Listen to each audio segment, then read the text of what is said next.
So me and Devontae the one, I think we had a heated debate, heated argument on my podcast about who's a more iconic character between Mario and Sonic. Okay. What is good, HollaSquad? We are the Luigis Casino on YouTube platform. Today we're back with another reaction. And today we got degeneracy childhood video games. Now I'm gonna give y'all my top 5 in no order of my childhood. Y'all already know number 1 mentioned on this channel, Final Fantasy 7. Okay, that's what we going with. Number 2, Zelda Ocarina of Time. Number 3, Smash Bros. N64. Number 4, what should we go with number 4? Tony Hawk Pro Skater 2.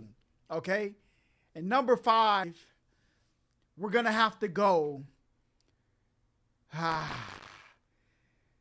Call of Duty Black Ops 2. Hey, look, those my top 5. Modern Warfare 3, one of them two that really introduced me into online gaming. Oh, Halo 2, bro. Am I tweaking? Okay, they're my top 5. Them last 3, first person shooter online multiplayer is number 5. Okay, all the games that consisted in here. But we're about to see what he got going on for us today. Let's see. I love distractions. They help me forget the pain of reality. So video games to me is like a blessing from the heavens itself. They take us to a new world with new opportunities where you could be whoever, with some of them being where you can straight up do whatever you want. Hey, it's peak fantasy.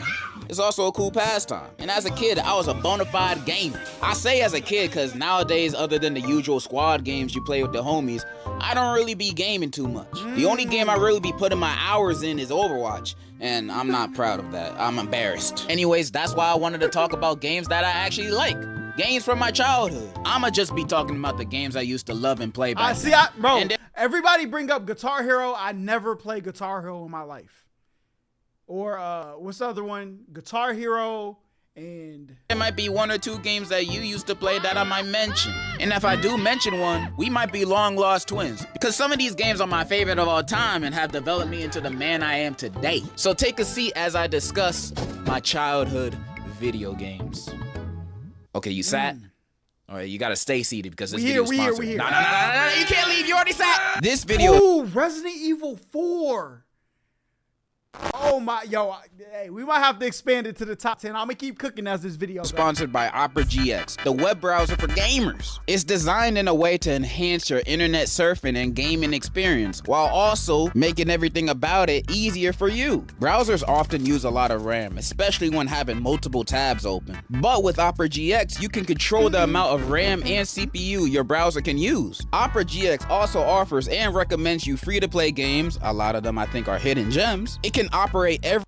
Yo, we're doing that on the gaming channel. Hey. Google Chrome extensions, so you can still use all your favorite extensions from your last browser and do them over here. You can also have quick access to ChatGPT on the sideboard, just in case if you need to cheat on a test real quick. Now, hey chat, we use Gemini. You know what I'm saying? Those are all neat and dandy, but my favorite thing about this browser are the mods. Here you can mod your keyboard with any sound effect you want.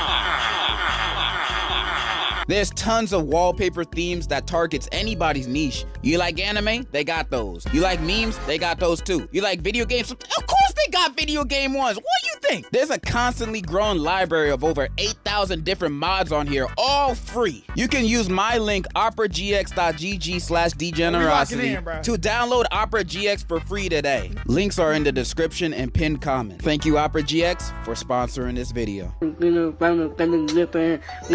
I've been Team Xbox all my life.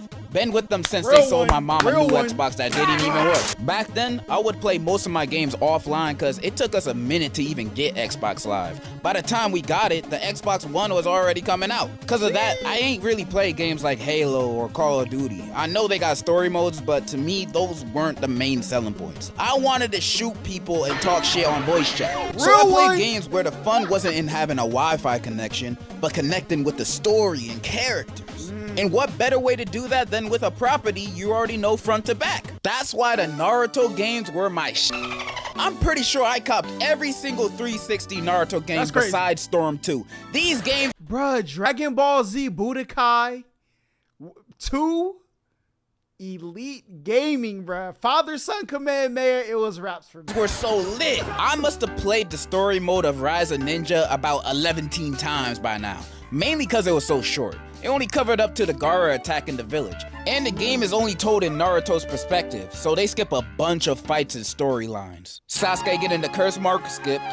Rock Lee versus Gaara, glossed over. Ino versus Sakura, ain't nobody give a fuck about that, but they skipped that too. Jutsus were also annoying AF to do. You had to hold both triggers and do some quick gymnastics with the sticks, holding it down. Thing almost gave me carpal tunnel. Half the missions are following rings, delivering scrolls, and going against these bum filler bandits. But back then, I would eat this up like a chicken Caesar salad without the salad. Bro, I love the kind of open worldness of the game, running around the Leaf Village and construction sites. The ults were cool and stylish, and the ramen delivery missions, now those would make me come back to the game for seconds. These parts of the game went hard, and it ain't that hard to impress kid me. All this game needed was the Nine Tails transformation and sexy jutsu for my attention. And it has both.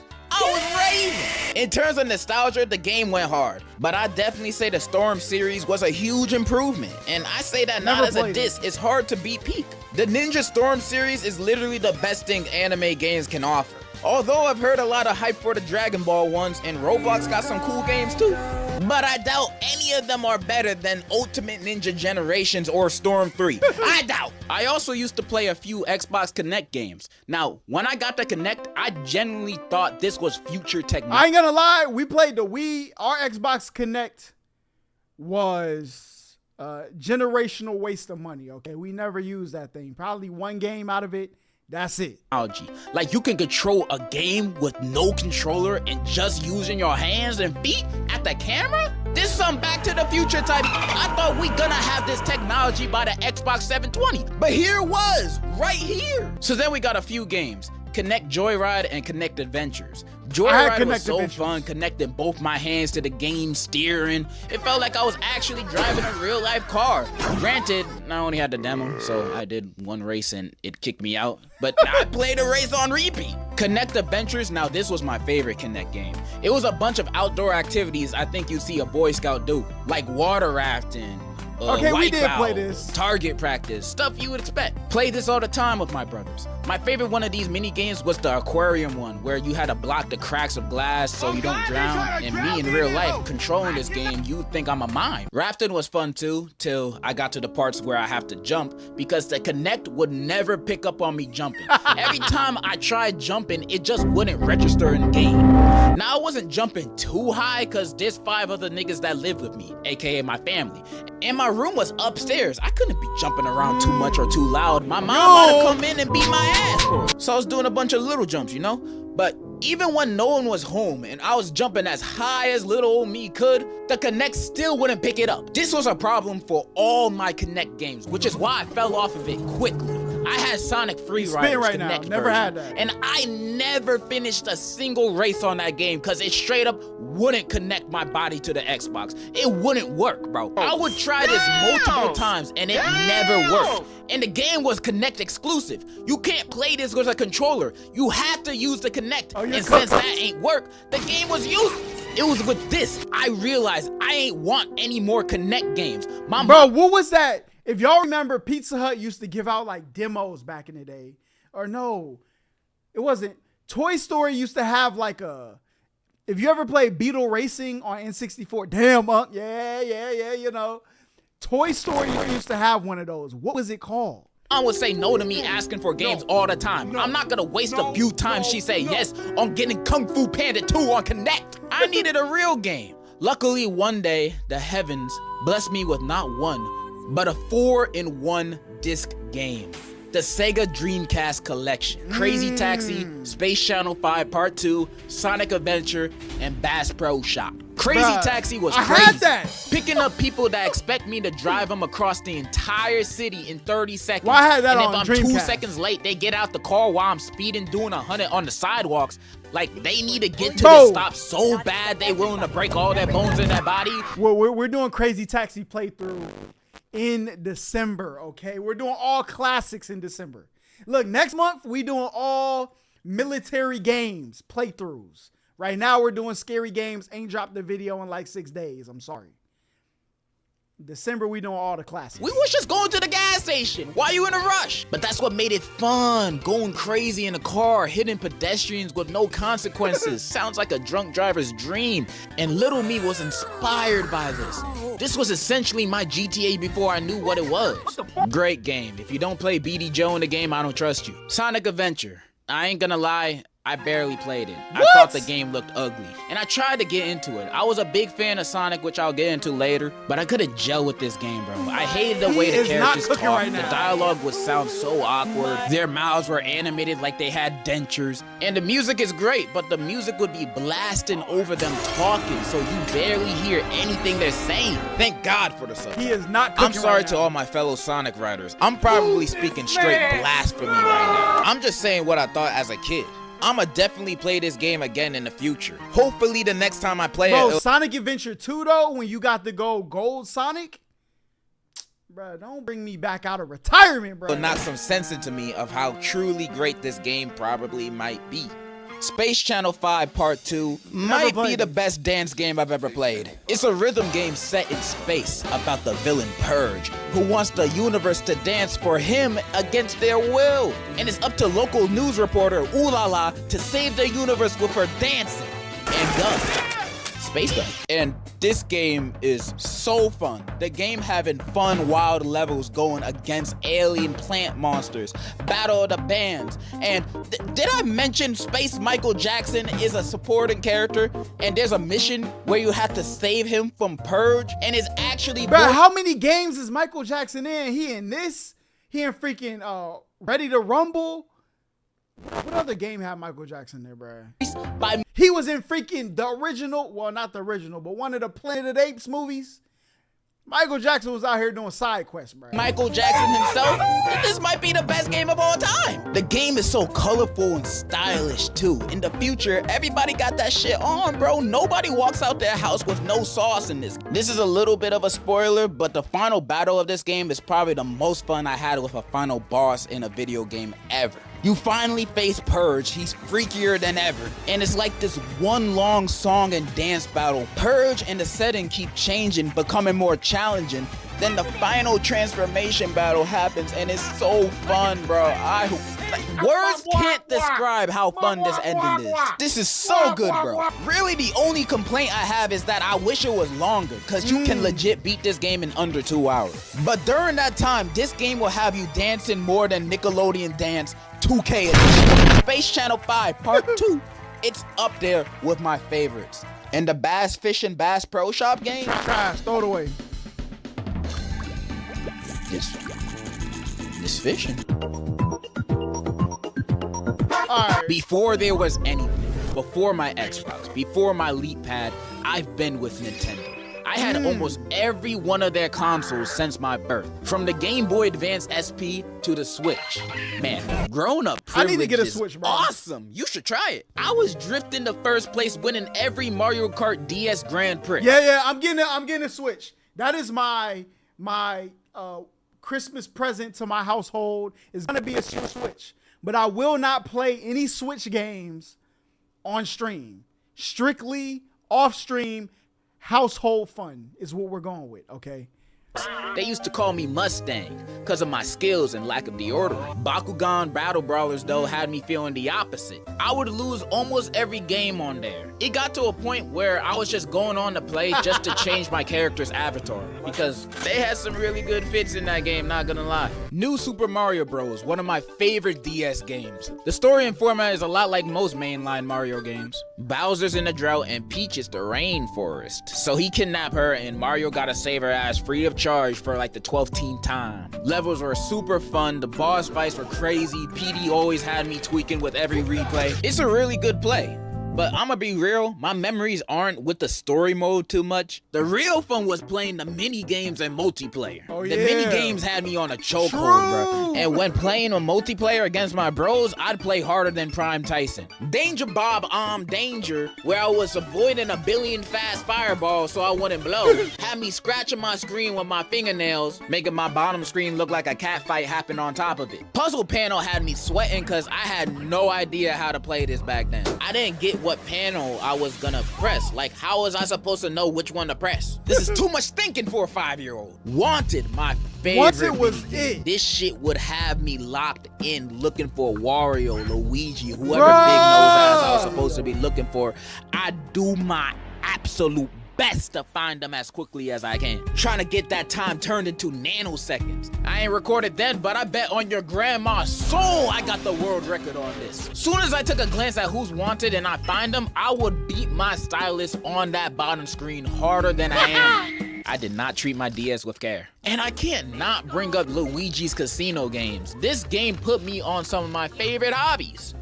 Bro, this is peak nostalgia. Oh my God, yo. He's cooking right now. He is cooking. But when I played his games, I was so bad at them. I ain't know how to play poker. I was 5. Luigi didn't care though. He ain't mind hustling the kid. Only game I was good at was matching cards. And ever since my losing streak against Luigi, I vowed to never lose in the casino ever again, no matter the game.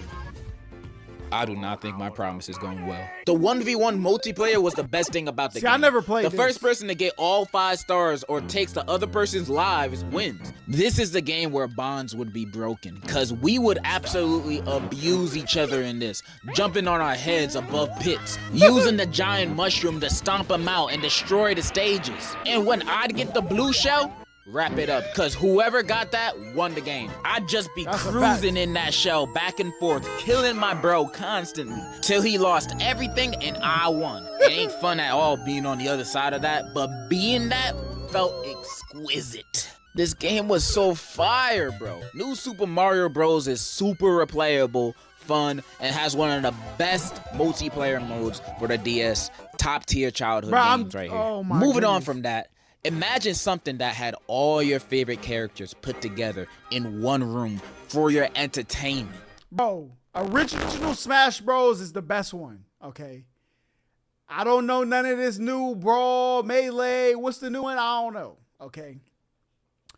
The original's the best. No, I'm not talking about That's So Sweet Life of Hannah Montana. I mean Smash Bros. Smashing wasn't just a game, it was a lifestyle. I used to grind this game, trying to be the best out of everyone around me. Even rock the Smash Bros cut at one point. My mains are Lucas, Palutena, and Isabella. And I'd spam them out of their moves. Freezing MFs, exploding MFs, and catching them like a fish. I was not a fun person to play with. I'm definitely getting a controller for the Switch. Let's not go too deep into that. We're talking about the good times here. I've been a part of this franchise since Brawl. Well, actually, I was playing Super Smash Flash before that, maining. Bro, what was there was a website called ses.net, SNES.net. They had one that had like Freddy Krueger, Jason, freaking Ken from Street Fighter. What was the name of that game? Whoever comment that down below first, I got something a little special for you. You know what I'm saying? A little bit of that holla. That was a joke.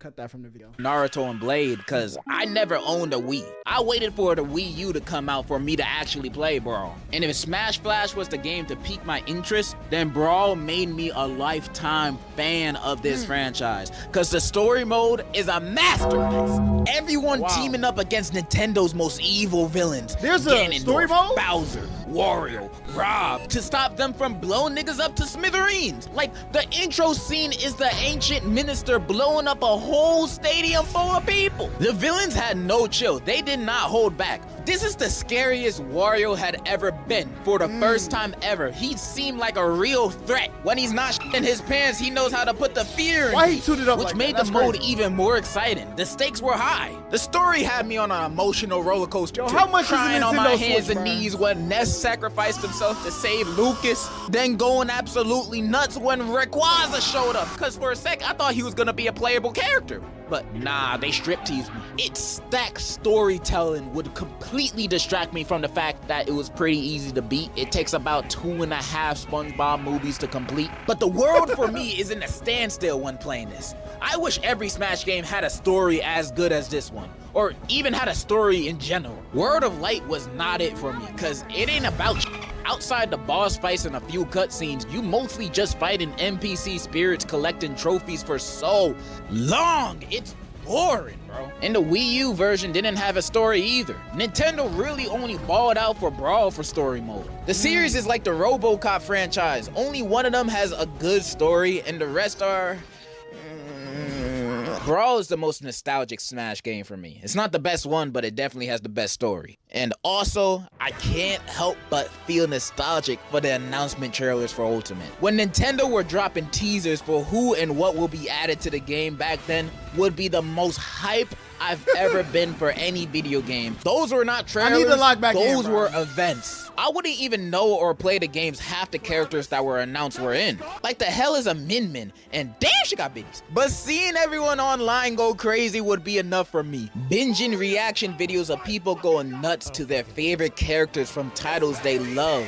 And Fire Emblem. Their reactions to these reviews would be so infectious that I can't help but go crazy watching it with them. What a beautiful time that was. When the next Smash comes out, hopefully we can be as enthusiastic. I trust that we will. Bro, once Nintendo announces Goku will be in I Smash. got you. That shit would break the internet. Smash Bros for me is not only a great free-for-all fighter, but a way of bonding. I ain't got the best social skills, but soon as you pull out the Switch, that is not a strap, and you're trying to smash, you'll have me wagging my tail like a labradoodle. We smashing, bro. And I ain't gonna hold back on you. What are we talking about? Smash Bros is one of my favorite video game franchises of all time. But when talking nostalgia, nothing comes close in this race other than a spiky, blue-haired alien. Bro, me and Devontae the one, I think we had a heated debate, heated argument on my podcast about what was, who's a more iconic character between Mario and Sonic, okay? I'm not gonna say who said who. Y'all let me know who more iconic, Sonic or Mario. Creature, and I'm talking about no other than Rick from Rick and Morty. Sonic is my favorite childhood video game franchise of all time. I know that might sound weird to some of y'all because Sonic fans don't have the best rep going for us. In fact, the franchise itself don't got a good rep, with games being a Russian roulette to being great or garbage. I know there's a lot to be turned off by. But if you ignore the bad things, there's only good things. Plus, the first Sonic game I remember liking and playing was Sonic the Hedgehog. Nah, not that one, the good one. Yeah, that's what I'm talking about. This was one of the first 360 games I've ever played. Most of us know how infamous this game is. It's known as one of the worst Sonic games. The controls were bad. The camera was all over the place. Long ass loading screens that pop up all the time. Glitches everywhere. And just a terrible gaming experience. A terrible gaming experience if you're above the age of 7. And since I wasn't, when I played it, I loved it. I would play this all the time. I thought everything about this was so cool. The story being Dr. Eggman kidnaps Princess Elise to get her Chaos Emerald and to find out the secrets of the Flames of Disaster, also known as Iblis, so he can do his plan of world domination. And Sonic gotta stop him. But also, Silver comes from 200 years in the future, where the world is over, it looked like hell, and is completely taken over by Iblis. And Silver is told by a guy named Mephiles that the only way to stop this from happening is to kill Sonic. But that isn't true because Mephiles is actually the other half of Iblis, and he's the bad guy. You can also play Shadow too. Mephiles, I thought, was such a cool villain. His character design went hard. His voice was deep and menacing. In my eyes then, that's all you needed to be evil. I thought the story and characters were engaging and interesting. Though even as a kid, seeing Elise kissing Sonic was a little weird, especially when seeing Amy, like his girls are right there, bro. Some of the levels were fun too. City Escape my favorite. You sometimes get to ride an eagle and drive a car. Bruh, I remembered. Oh yes, I rented this game. We had it for, we used to go to this place called Screenplay Video, okay? And they used to have the new releases. They had 3-day rentals for like $5.99, all right? But then we didn't get this one till it was like 5 days, 5 games, $5. That was the deal. And we had this for 5 days. Didn't make it past day 1. Are y'all sold on this game yet? But I can't talk about this game without mentioning the glitches, cause they're legit everywhere. Walking upside down on loops, getting sent to space, whatever this is. These glitches would happen so frequently that I could get how people would hate this game and find it unplayable, cause it was. However, maybe it was all the red 40 and pencils I ate then, but I didn't really mind them. In fact, I'd have fun with the glitches on some of my replays. Look, I know for a fact I'm looking at this game through rose-tinted glasses. I know if I were to play this today with the patience I have, if one glitch killed me, I'ma rage quit and switch to a game that I actually enjoy. However, kid me loved it. I would replay it, and it's not like I ain't have other games. I played this cause it was fun. I played this during a time of my life that only that version of me would enjoy this game. But I can still see myself playing it in the near future. Project 06 version though, I'm not dealing with those loading screens. I loved Sonic 06. It turned me into a fan. So imagine how I felt when I played my first good Sonic game. Sonic Unleashed is my favorite Sonic game. Sonic turns into a werewolf. That's the story. Take my money. The game also starts off with the best looking Sonic cutscene I've ever seen. This shit rivals Pixar. Looks fire, though. The levels were so zesty. In the daytime, you'd play as regular Sonic, blasting through stages almost effortlessly in a way I hadn't seen Sonic do. The nighttime, you'd switch to werewolf. Bro, what Call of Duty map is that? That's Greece, Santorini? That's crazy. Both Sonic. Although you were a lot slower, swinging and doing combos on those robots and dog things always felt satisfying. The boss fights are whoopee! They were a good mix of challenging while also being exciting. Besides this one, I hated it. When playing this, it was the best Sonic gaming experience I've had at that point. The cutscenes were great, the controls actually worked, and there are quick time events. Sensational. But easily my favorite part of Sonic Unleashed is this little nigga right here, Chip. Chip is a fairy bat hybrid, I think, who, when losing his memories after Sonic fell on top of him from falling from outer space, becomes his quirky comedic sidekick. For a lot of the game, he don't do much other than cracking jokes, handing out chocolate to people, and just being a vibe. That's all I needed out of him. We weren't just on a mission to get his memories back and defeating Eggman. On this adventure, we have become friends, companions, and I never wanted it to end. Spoilers for Sonic Unleashed in 3, 2, 1. It ends, bro! After going to the temple to regain the Chaos Emerald's powers, Chip gets his memories back. And apparently this dude is God. His real name is Light Gaia. His job is to protect the world from Dark Gaia. And for Gaia? Bro, come on. Y'all know what game I'm about to bring up. Final Fantasy VII, bro. You can't tell me we not at Cosmo Canyon right now. Oh my, I'm replaying Final Fantasy, bro. I gotta do it. Millions of years, Dark Gaia would get stronger to destroy the Earth, and Chip would rebuild it back over again. And since Eggman awakened Dark Gaia, he's gotta stop it from destroying the planet. So yeah, he's God. And when we're at the end game boss fight, they are facing Dark Gaia in an epic battle, with them winning at the end, because obviously God and Supersonic on the same team is like Shaq and Kobe. Might as well bench yourself when seeing them coming. But what I didn't see coming is Chip saving Sonic's life and staying behind at the Earth's core. And we watch him sink into the lava, seeing him for the last time.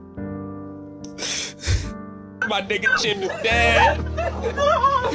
He died for our sin. This game had me feeling emotions I thought I would never feel for a video game. That by the end of the game, after crying my heart out, it made me want to go on this adventure again so it would never end. Sonic Unleashed is my favorite Sonic game, making me a lifetime fan of the franchise. Not only of the games, but of Sonic itself. I used to be watching those Sonic bloopers and creepypasta videos from back then. Sonic for Hire went 2 times platinum on my iPad. I'd often play fan-made Sonic games on the computer. Final Fantasy, Sonic, that's just a work of art, bro. If I had a time machine, I'd show this to Leonardo da Vinci, cause I know he'd quit. I know he knows he can't make something half as good as this. And every Saturday morning, you know I had Sonic X playing on my TV. That Amy Ghost episode had me doo-doo in my pantalones. I'm kinda yapping at this point. Sonic is the best. Sonic for president. Let's wrap it up. And those were my childhood video games. Of course, they weren't all of them. I didn't bring up no Flash or mobile games, and I didn't even bring up Pokemon, jeez. But this video has already taken too long to make. I'm basically editing on a Chromebook. Bear with Hey, we need a part 2, bro. Part 2. me here. And if you made it this far in the video, thank you so much. I send you my massage through the screen. Then in the comments, tell me about your favorite childhood video games and what you liked about it. Thank you Opera GX for sponsoring this video and giving me money. And that's all I really wanted to say. So in conclusion, Varidi still for Smash. I ain't forget. Bro, W list, okay? I'm trying to think of some other games. I was never like, I know GoldenEye is like nostalgic. I didn't like the game though, I ain't gonna lie. The game was pretty aight to me. But I'm trying to go PlayStation 1. Really all I played was Final Fantasy and Tony Hawk Pro Skater 2. Splinter Cell on Xbox. The 2-player one. Banger. Okay. GameCube, Sonic Adventure 2. No, that's Dreamcast. My bad. GameCube. I mean, I had Melee. Soul Calibur. Oh my goodness. I am cooking right now. Better than Tekken. Better than Mortal Kombat. Soul Calibur, bro. Nobody wants to smoke in Soul Calibur. But I'm not going to keep yapping. Y'all let me know y'all favorite games down below. And until the next time I see y'all. So when the metal hit his mug, he just sunk in place. 100K Holla, chillin' Bahamas. Come home to your crib and throw in your mama.